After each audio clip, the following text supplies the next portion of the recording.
Segundo día de luto tanto en Asturias como en Castilla y León por los fallecidos en la mina de Cangas de Narcea. Uno de ellos era vecino de Villablino, en León. Allí esta tarde, en Caboalles de Abajo, va a tener lugar el funeral al que, por cierto, también acudirá Fernández Mañuco. ¿Qué tal están? Buenas tardes. Este domingo también vamos a poner el foco en la vivienda, que según el último CIS sigue siendo la principal preocupación de los españoles. Muchos de ellos se preguntan si estamos igual que en 2007, justo antes de la crisis del ladrillo. ¿Por qué no dejan de subir los precios? Y sobre todo, ¿qué va a pasar en los próximos años? En el 2007 había un exceso de oferta y la demanda era igual o inferior, y ahora estamos en lo contrario, es que apenas hay oferta. Precisamente los últimos datos han batido récord histórico. 2.153 euros cuesta ahora mismo el metro cuadrado a nivel nacional, la cifra más alta registrada. En Castilla y León nos quedamos en una media de unos 1.200 euros el metro cuadrado. Pues con estos precios toca abaratar en otras cosas como la gasolina. Las gasolineras automáticas están en auge por sus precios más asequibles, aunque no haya un trabajador que nos ayude a echar esa gasolina. En los últimos 2 años se han registrado 52 gasolineras nuevas de este tipo de autoservicio.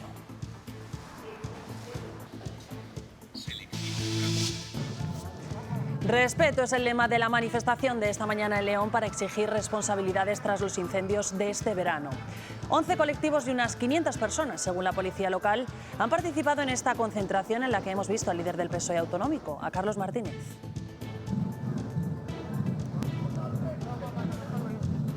Y hoy les traemos una curiosa estadística, la de los nombres de bebé más utilizados en nuestra comunidad.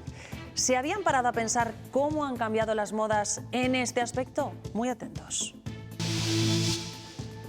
¿Conocen algún bebé que se llame Luis Luciano o María Isidora? O más sencillos, como Margarita o Miguel. Estos son nombres que hasta hace poco eran comunes en las casas o en los parques, pero que ahora mismo se han dejado de oír. Enseguida les contamos cuáles son los nombres más comunes de bebé en Castilla y León. En la previsión del tiempo, las temperaturas de este domingo van a oscilar entre los 8 y 12 grados en prácticamente toda la comunidad. Cielos grises y lluvias que van a llegar a lo largo de la noche y que lo más probable es que se lleven la nieve que aún queda en Castilla y León.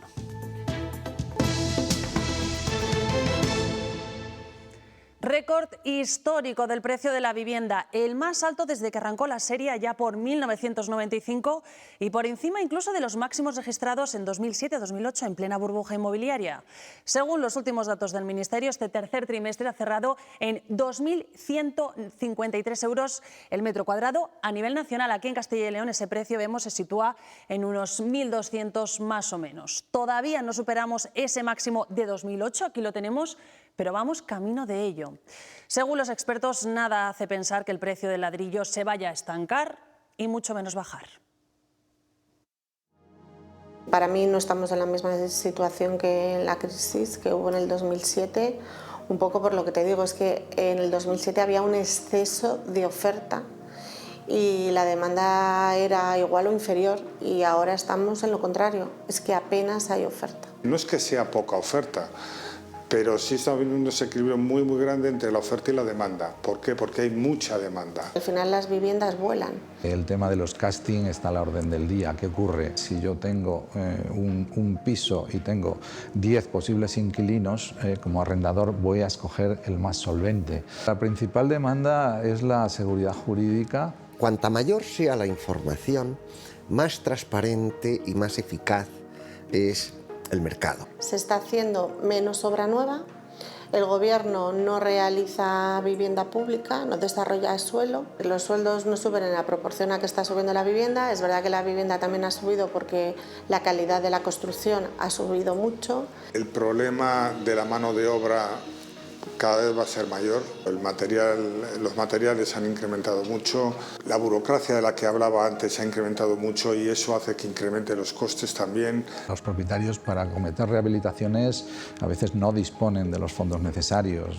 Hace falta un sistema de incentivos, claro. Vemos que la ley de vivienda lo que ha hecho es un poco recortarlos. En principio no tiene pinta de que esto vaya a cambiar. Yo creo que en 2 o 3 años va a haber una inercia de subida. Reconocemos que el Estado no tiene capacidad para solucionar este problema, pero tiene que buscar la forma de acuerdo con las empresas privadas y con los inversores para que haya, al final se trata de que haya más vivienda. Y eso será lo que nivele un poco el mercado. El precio de la vivienda se ha incrementado, pero según advierten los notarios, la subida real es menor. Calculan que existe una diferencia de en torno al 43% entre el precio de salida que publican los portales inmobiliarios y lo que paga finalmente el propietario, y se ve reflejado en las escrituras de compra-venta. Según sus cifras, el metro cuadrado en España está en torno a los 2.600 euros. Sin embargo, cuando se efectúa esa compraventa, el precio real que paga un propietario se establece en torno a los 1.800 euros. La diferencia entre el precio de los anuncios que se publican en los portales inmobiliarios y el precio final de las viviendas genera una distorsión en el mercado. El sector se defiende y lo atribuye al factor negociación del precio. Nunca va a ser el precio inicial igual que el precio final. Ahí ha entrado una serie de negociaciones, con lo cual, cuando llegamos al notario llegamos a otro precio. Pero ni las inmobiliarias inflamos los precios, que ha sido a base de una negociación. Desde el sector inmobiliario defienden que los estudios para calcular el precio del metro cuadrado de la vivienda deben hacerse en base al precio final. Señalan que los propietarios parten de precios mayores que después bajan con la negociación. Si tú imagínate que tú ofertas un piso en 200.000 euros, ves que no sale y le dices al propietario, mira, no sale en este precio, no tengo visitas, vas bajando el precio y vas bajando el precio. Entonces yo creo que esa estadística la tenían que hacer sobre el último precio que se ha ofertado, porque el mismo portal, cuando tú vas bajando el precio, al cliente le dice, este inmueble ha bajado un 5%, este inmueble ha bajado un 3%. Sin embargo, los expertos señalan que estos argumentos no explican una brecha tan grande del 43% en el precio. El primero, la vivienda. Tengo una hija y sí que le gustaría tener una vivienda, pero no puede. Gracias a la ayuda, si no tampoco podría estar viviendo porque no le da el sueldo. Si tienes que mantener una familia o tienes que hacer cualquier cosa, no te llega. Realmente es un problema profundo y que se tienen que poner las pilas los políticos. Pues ya lo han escuchado, la vivienda sigue siendo la principal preocupación de los españoles y ya lleva un año siéndolo. Según el avance del CIS de noviembre, el 40% de los encuestados aseguraron que es uno de los principales problemas que existe actualmente en España. Pero vamos a ver esta gráfica, muy atentos, porque el porcentaje ha crecido notablemente en los últimos meses. Casi 10 puntos, aquí lo estamos viendo, en los últimos 2 meses. En este contexto aumentan obviamente las alternativas que buscan convertir la vivienda en algo accesible, sobre todo para los colectivos más vulnerables. Ese es precisamente el objetivo de Hausera, una plataforma que apuesta por la rehabilitación de edificios y que invita a los clientes a invertir y financiar proyectos inmobiliarios muy concretos. Al hacer nuestras operaciones permitiendo que mucha gente participe, pues lo que buscamos es que el trasfondo, lo que ocurre al final es que se genera un hogar, una vivienda nueva que encaja pues con un hogar necesario en una zona. Aunque sea una solución que es una gota en el océano, pero ya es algo que es activable a corto plazo. Un edificio que está fuera de mercado, devolverlo al mercado, convirtiéndolo en una vivienda nueva, y siempre hacemos una salida, o sea, una venta que esté por debajo del precio de mercado. Al igual que el resto de España, Castilla y León también sufre el problema de la vivienda y las consecuencias de la ley del Gobierno central. Lo hemos escuchado, poca oferta, mucha demanda y precios que no dejan de subir. Frente a esto, la Junta cuenta con distintos tipos de ayudas tanto al alquiler como para la compra de una vivienda. Ya se puede pedir cita previa para la tramitación presencial de las ayudas al alquiler, una de las más demandadas. Solamente el año pasado fueron 21.000 familias en Castilla y León que se beneficiaron de esta medida y 50 millones de euros dedicados a esta política. Destaca también el bono alquiler joven para menores de 35 años, a quienes, por cierto, también se ayuda a comprar a través de avales. La Junta de Castilla y León permite que las entidades financieras les avalen hasta el 97,5% del valor de la compra. Tanto es así que tenemos ya a 1.500 familias jóvenes de Castilla y León que han podido hacerse con una vivienda gracias a esta medida. También se pone a su disposición la rebaja en la compra de vivienda pública rural o beneficios fiscales para vivienda nueva y de segunda mano, todo mientras se sigue incrementando la oferta. Tenemos en marcha ya 1.000 viviendas en modalidad colaborativa para alquiler asequible, que serán una realidad en junio del 26, y tenemos en marcha una bolsa de 2.000 viviendas para venta con ese descuento del 20%. Mirando al futuro, ¿cuáles son las principales preocupaciones y retos? Rehabilitación por un lado y siempre seguridad jurídica. Como línea para avanzarla ya es un seguro de alquiler. Somos conscientes también de que muchas familias, muchos propietarios no se atreven a ponerlas en alquiler porque no tienen la seguridad de que van a cobrar ese alquiler. Además de ayudas a la vivienda, la Junta también está reforzando las líneas de apoyo al emprendimiento. Pues vamos a hacer un repaso a esas líneas de apoyo. La medida estrella de la Junta es la tarifa cero segunda oportunidad para ayudar a las cuotas a la seguridad social de los nuevos autónomos durante los 18 primeros meses. También vemos ahí financiación para ayudar a la contratación del primer trabajador, subvenciones para jóvenes emprendedores, para el autoempleo en territorios específicos, el cheque comercio rural y la última línea incorporada, Rebacil autoempleo, para apoyar a quienes heredan un negocio.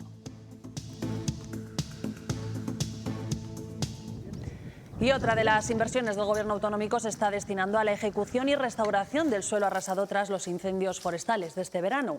El objetivo es seguir avanzando en consolidar la forestación de una zona mermada por el fuego y que ha perdido casi el 100% de su vegetación.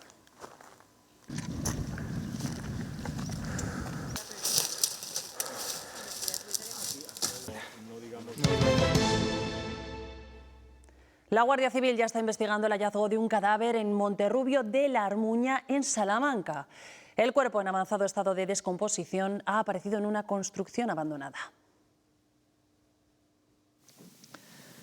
La Guardia Civil ha abierto una investigación tras el hallazgo del cadáver de una persona en avanzado estado de descomposición el sábado por la mañana en Monterrubio de la Armuña, a escasos 7 kilómetros de Salamanca, en esta construcción abandonada en medio del campo. Un pastor y los propios vecinos han sido quienes alertaron a los servicios de emergencia después de encontrar el cuerpo sin vida. Las primeras pesquisas apuntan a que no existen indicios de criminalidad, aunque los agentes mantienen todas las líneas abiertas hasta esclarecer por completo lo sucedido.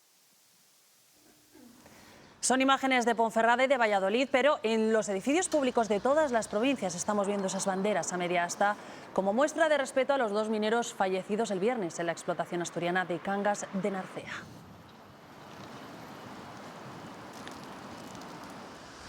Y desde este tanatorio han salido hoy los familiares y amigos de Óscar Díaz, el minero asturiano fallecido. Hoy a las 2 de la tarde comenzaba su funeral en Posada de Rengos, en un municipio del Principado. Allí han estado presentes las autoridades, entre ellas el presidente del gobierno asturiano.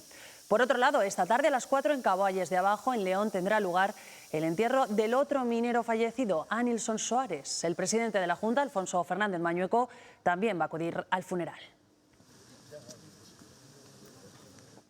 11 colectivos encabezados por el PSOE no han logrado movilizar a la sociedad leonesa en una manifestación que han secundado unas 500 personas, según la policía local. A pesar de los 2 días de luto decretados por la muerte de los 2 mineros, el PSOE de Castilla y León ha mantenido su agenda con la presencia, lo estamos viendo, del secretario autonómico, de Carlos Martínez. Los manifestantes han querido recordar las graves consecuencias que les han dejado los incendios y piden la creación de un operativo 100% público y sin concesiones a empresas privadas. Y vamos con política porque desde Sudáfrica, tras la cumbre del G20, Pedro Sánchez, por primera vez, ha hablado públicamente sobre la condena al fiscal general del Estado que, recordemos, conocimos este jueves. Dice el presidente que no la comparten. Que nosotros acatamos, aunque no compartamos esta sentencia, y por tanto ponemos en marcha el proceso de sustitución del fiscal general del Estado. La segunda, que nosotros hemos sido siempre respetuosos con la independencia del Poder Judicial.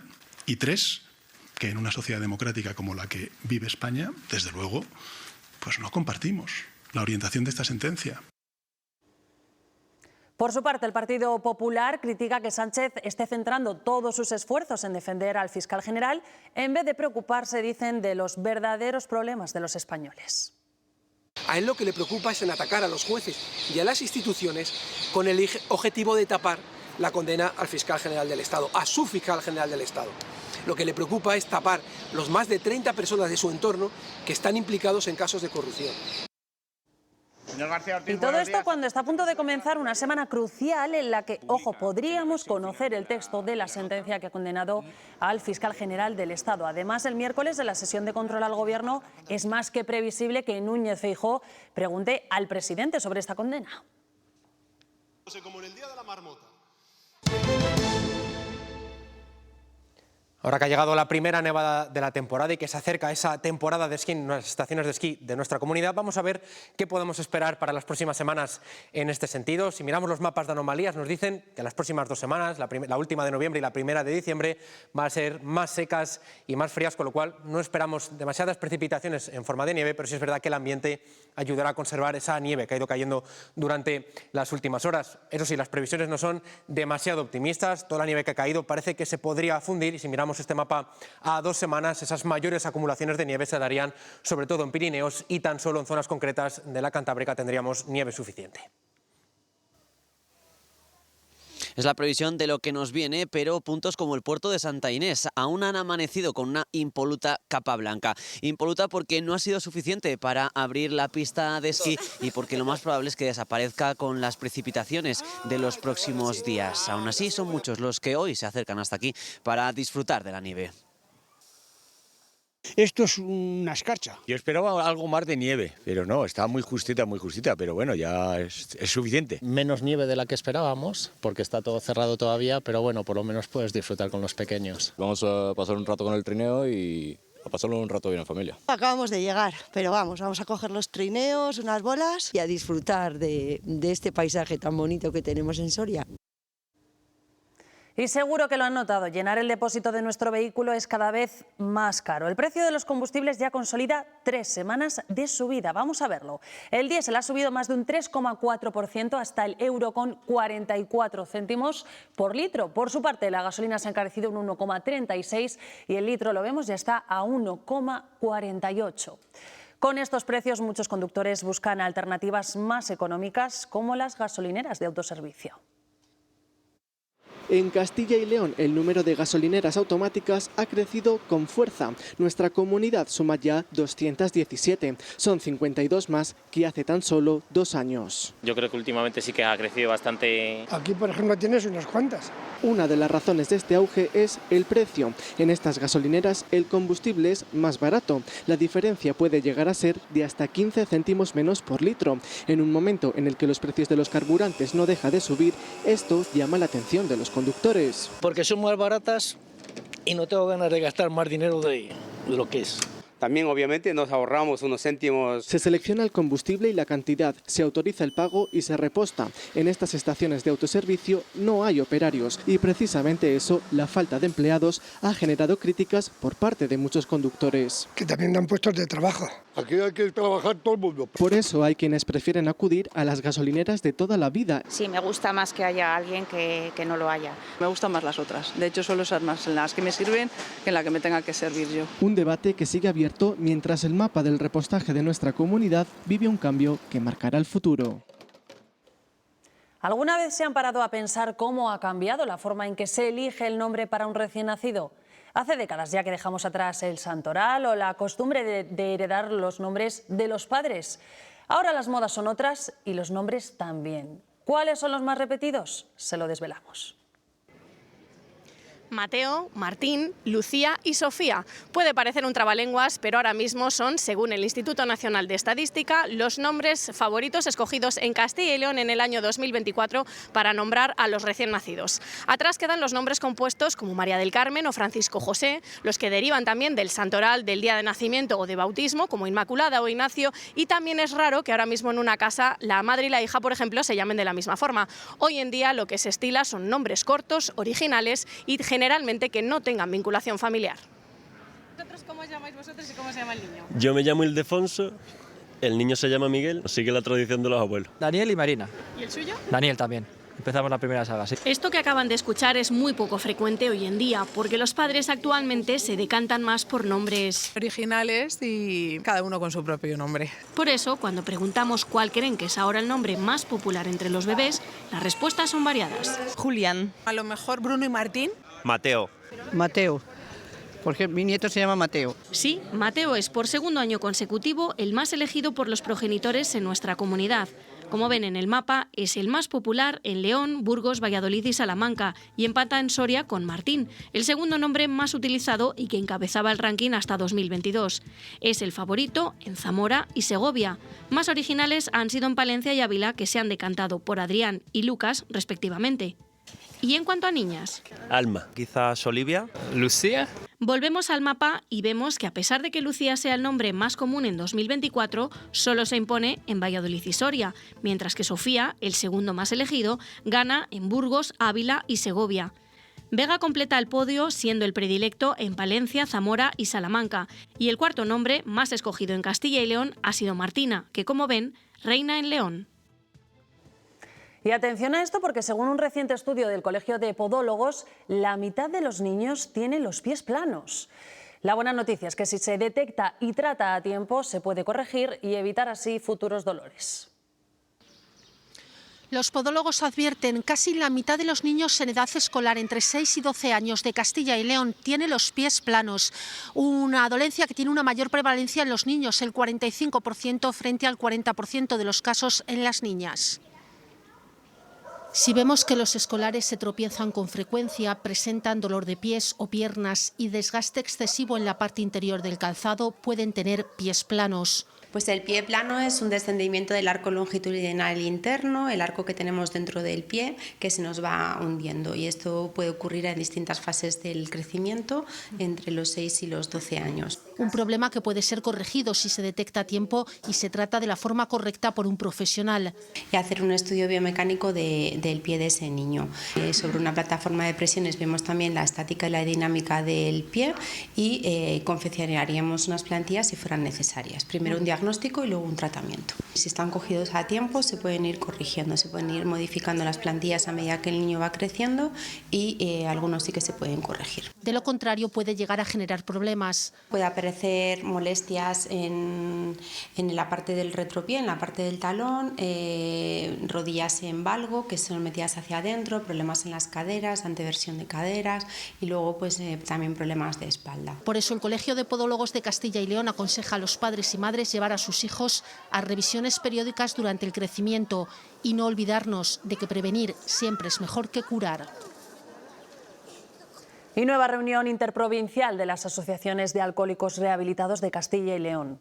Más de 200 personas se han dado cita en Segovia para compartir su experiencia personal, intentando así servir de inspiración al resto y hacer frente a una problemática que cada vez afecta a edades más tempranas.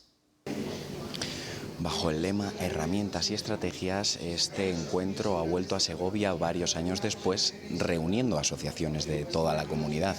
Un evento que busca concienciar, poner el ejemplo de otras personas y remarcar que es un camino que no se recorre solo. Encuentros como este sirven para poner en valor la labor que realiza la Federación de Alcohólicos Rehabilitados, un espacio para compartir. Esto siempre viene bien porque conoces de más gente con tu problema. Ahora luego que se hacen 4 ponencias, cada uno cuenta su vida referente al tema que tenemos, son herramientas y estrategias. Estas herramientas son fundamentales para seguir en el camino correcto y encontrar respuestas ante las diversas situaciones. Un problema que es la recaída. Si tú no gestionas, si no tienes herramientas a dónde acudir, dónde tener un puerto seguro, o ese es el problema. El de Inma es uno de esos casos que con el esfuerzo y la ayuda adecuada consiguen llegar al objetivo. Gracias a los profesionales y gracias a mí, que he hecho un trabajo muy bueno con ayuda de ellos, y haciendo una buena rehabilitación, pues lo he conseguido. En enero del año que viene voy a hacer 8 años sin consumir. La ayuda de profesionales es fundamental, pero el ejemplo de otros usuarios hace las cosas más sencillas. De gente que lleva meses, aprendes cosas. ¿Por qué? Porque te sientes identificado. Un camino de constancia para mantenerse lejos de la recaída, pues siempre estarán en una continua rehabilitación.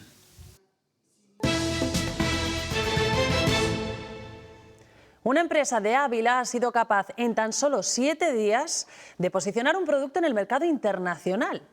La clave, Roberto Ponce, elaborar unas yemas y relacionarlas con Rosalía. Ávila es conocida por su muralla, por el frío, no nos vamos a engañar, y en el ámbito gastronómico por las yemas de Santa Teresa, un dulce que en las últimas semanas ha estado relacionado también con otra mujer, Rosalía. Esta es la historia de las yemas deluxe. Aunque no lo crean, el fenómeno musical de Rosalía y todo lo que implica también llega a este obrador de la empresa abulense Santa Teresa Gourmet. Escuché un podcast del New York Times donde Rosalía decía que había un tema, Sauvignon Blanc, inspirado en Santa Teresa de Jesús, en cómo se había desposeído de todo lo material, que tenía un toque Rosalía, pero que era ese trasfondo y que era la santa que le había inspirado. Por eso, y en tan solo 7 días de trabajo en los diversos departamentos, llegaron a esto, a las yemas deluxe. Lo que hemos hecho es bañar nuestras yemas tradicionales, que son solo yema y azúcar, en el propio vino blanco, en un Sauvignon Blanc. Las dejamos reposar, tienen que secar y después les damos un glaseado también con Sauvignon Blanc. Cobertura de glaseado para representar el velo en un proceso artesanal que tarda 2 días en completarse y hasta han deconstruido su logo. Aquí está la esencia de Santa Teresa y está muy ligada a una propuesta de valor creada pues desde la inspiración de Rosalía, que a su vez se inspiró en Santa Teresa. Entonces, bueno, pues estamos felices. Han superado los 1.300 estuches vendidos, pero no se obsesionan. No es una campaña súper relevante a nivel facturación, sí lo es a nivel comunicación y sí es un premio y es una recompensa al trabajo de mucha gente. De momento no han conseguido que este producto de edición limitada lo haya probado Rosalía. Pues nuestro compañero Paco Gómez, de la 8 de Salamanca, se refiere precisamente a Santa Teresa como una especie de Rosalía de su tiempo. En su nuevo libro, Tras las huellas de Teresa, el periodista y escritor salmantino propone un recorrido por las 14 ciudades en las que la santa fundó varios conventos, muchos de ellos aquí en Castilla y León. Nos ponemos en camino con Teresa de Jesús. Tras las huellas de Teresa es un libro de viajes en el que Paco Gómez ha recorrido los lugares que cuentan con fundaciones realizadas en vida de la santa con una sorpresa. Es increíble que una persona del siglo XVI tenga una presencia hoy tan viva y además en ciudades tan distintas como pueden ser Sevilla, Toledo o Medina del Campo. De su Ávila natal a Segovia, o el paso inevitable por Salamanca, donde recibe la orden de escribir, o Alba, fin de trayecto, huellas inmensas y cotidianas. En torno a Teresa pues hay fiestas, pero también hay muchos ritos cotidianos, lo cual es sorprendente, o que haya ciudades que estén llenas de personas que se llaman Teresa por ella, que haya nombres de bares, de cafeterías. 14 capítulos con ilustraciones del abulense Gerardo de la Fuente, que a través de los kilómetros nos ponen en conexión con una figura única. Una de las grandes aventuras del siglo XVI y solo lo pudo hacer una mujer muy valiente y radicalmente libre. Yo creo que eso es lo que explica que tanto tiempo después siga siendo tan seductora para tanta gente. De Segovia a Burgos, de Valladolid a Caravaca, un libro para no perderse ninguna huella de Teresa. Burgos se ha convertido una vez más en el epicentro de la danza. Este fin de semana se ha celebrado allí la final del Festival del Art, que ha reunido entre participantes, familiares y profesores a más de 1.500 personas. Es el 6º evento de danza que acoge este año. Del Art Festival es un concurso que mezcla danza, show dance, jazz, claqué, flamenco, música, canto, instrumento, piano, violín, guitarra y deporte. Baile mezclado con acrobacias. Celebra tan solo su 2ª edición, pero la participación ya es masiva. Más de 1.000 personas han competido en cada una de las fases clasificatorias que se han celebrado por toda España. Y solo los mejores han llegado a esta gran final de Burgos. Yo bailo jazz lírico, clásico, moderno y flamenco. Bailamos ballet. Venimos de Cartagena, somos un grupo de la Escuela de Danza de María Carmen Baño. Por este escenario han pasado este fin de semana alrededor de 800 artistas. El Fórum Evolución se ha convertido en un espacio referente en el que celebrar grandes eventos. Y es que, además de este en el que nos encontramos, cuenta con otro auditorio, numerosas salas de ensayo y más de 20 camerinos. Es uno de los mejores, por no decir el mejor, de España. Me ha encantado bailar aquí. El año que viene planean extender las citas clasificatorias también a Portugal. Intentando llegar a lo que es la competición ya internacional. Tal vez algún día se dé el caso de que logremos un mundial. Pero con la intención de volver a Burgos en noviembre de 2026.